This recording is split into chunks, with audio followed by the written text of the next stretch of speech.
Dan satu lagi soalan yang kat ujung itu menarik tadi tu. Kenapa ada veteran yang kerja bawa tabur, ada kita buat program kutipan jalanan. Kita mulakan dasar lihat veteran-veteran kita ni bawa tabung-tabung di pusat-pusat pengajian tinggi dan sebagainya, itu dengan sekolah-sekolah yang itu. Dan sekarang kita letakkan macam di petrol station di bawah BP dan sebagainya, memang kita sama-sama ada kerjasama letakkan. Satu lagi soalan yang kat ujung itu menarik tadi tu. Kenapa ada veteran yang kerja jaga ataupun bawa tabung, ya. Ya, sebenarnya macam mana? Sebenarnya dalam keadaan sebenarnya walaupun ada, tetapi sebenarnya sekarang ni saya kata dah tak ada dah.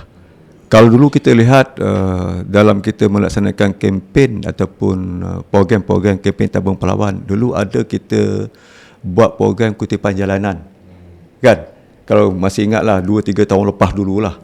Dia bawa tabung, kempen tabung pahlawan, kita melalui persatuan-persatuan bawa. Sekarang ni dah tak ada dah. Dah tak ada dah. So, alhamdulillah sejak saya ambil alih, kita mulakan dasar, kita tak nak lihat veteran-veteran kita ni bawa tabung-tabung. Kan? Cuma yang kita memperbarui dengan satu kaedah yang lebih baik.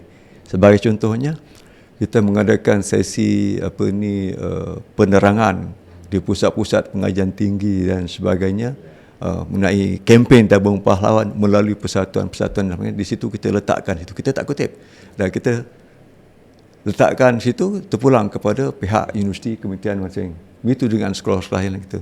Dan sekarang kita letakkan macam di petrol station di bawah BP dan sebagainya, memang kita sama-sama ada kerjasama letakkan itu. Dan apabila cukup tempoh, dia akan serahkan kepada kita.